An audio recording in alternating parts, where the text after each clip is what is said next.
राहुल सक्सेना नाम का एक लड़का डेटिंग ऐप से दिव्या नाम की एक लड़की से दोस्ती करता है। धीरे धीरे दोनों की दोस्ती बहुत ज्यादा गहरी हो जाती है। उसके बाद दोनों डिसाइड करते हैं चलो ओयो में मिलते हैं। क्यों मिलते हैं आपको समझ में आ रहा होगा। जब राहुल दिव्या से ओयो में मिलने के लिए जाता है तो उस रूम में दिव्या के साथ और 2 लड़कियां भी होती है। राहुल पूछता है कि दोनों लड़कियां कौन हैं? दिव्या बताती है कि दोनों लड़कियां मेरी सहेलियां हैं, पार्टी करके चली जाएंगी। राहुल बोलता है चलो ठीक है। पार्टी शुरू होती है। पार्टी के बाद सबका दिमाग इतना ओवर स्टिमुलेटेड हो जाता है, एक के बाद एक राहुल के साथ सबके सब इंटीमेट होना चालू करते हैं। राहुल अवॉइड करता है। राहुल बोलता है ये मेरे बस की बात नहीं है, मेरी कैपेसिटी के बाहर है। फिर भी तीनों नहीं मानती है। तीनों मिल करके राहुल के ऊपर असॉल्ट करना चालू कर देते हैं। राहुल की हालत हो जाती है खराब। उसको ऐसा लग रहा होता है कि उसकी आंखें बंद हो जाएगी, अब वो मर ही जाएगा। किसी भी तरीके से हिम्मत करके वो आवाज लगाता है। होटल में जो असिस्टेंट होता है उसको सुनाई देती है आवाज, वो भाग के आता है। उसको सब पता चल जाता है। उसके बाद वो लेकर के उसको एडमिट कर देता है।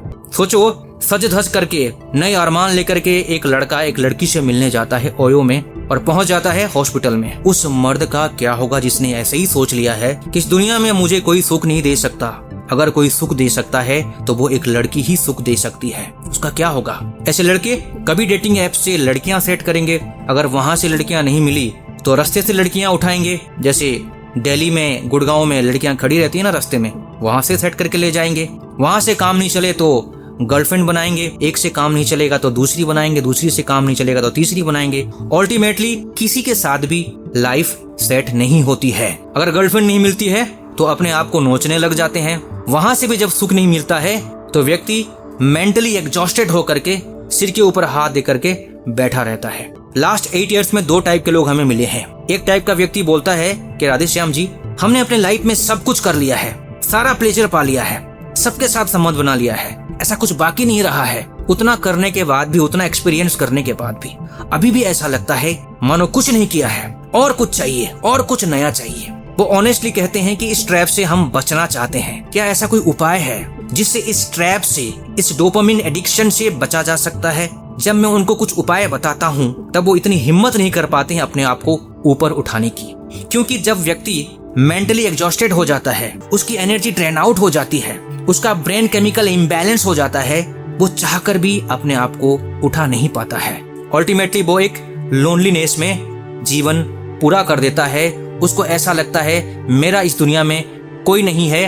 हालांकि उसके पास सब कुछ होता है, पैसे भी होते हैं, गाड़ी भी होती है, घर भी होता है, और भी लोग होते हैं। फिर भी वो अपने आप को अकेला मानता है और सोसाइटी से, हर किसी से डिस्कनेक्टेड फील करता है।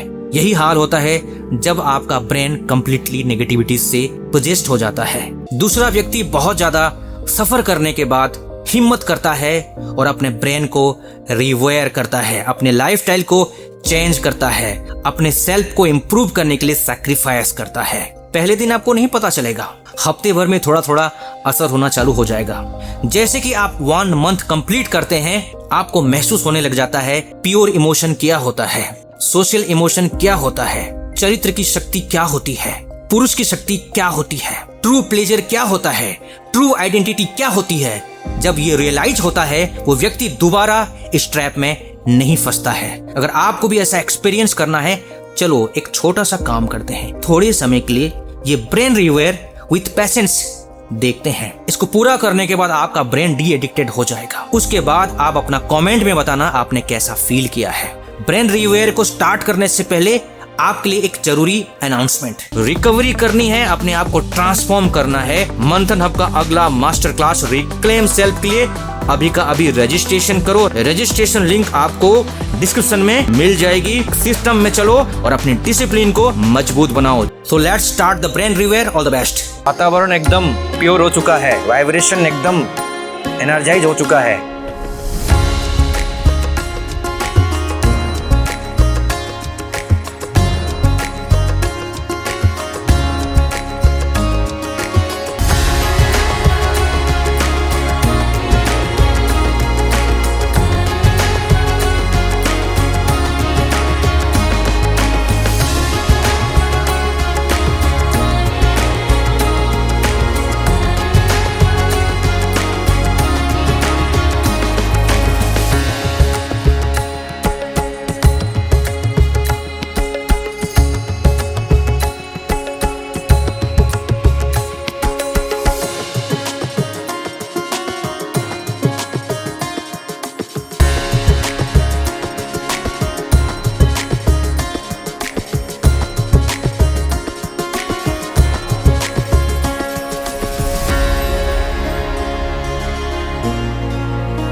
अब पूरी एनर्जी को चारों तरफ डिस्ट्रीब्यूट होने दीजिए, फील कीजिए।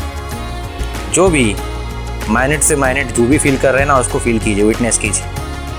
देखो कुछ तो आपके पूरी बॉडी में जो भी कुछ हरकतें हो रही है वो सब कुछ पॉजिटिव है, स्पिरिचुअल है।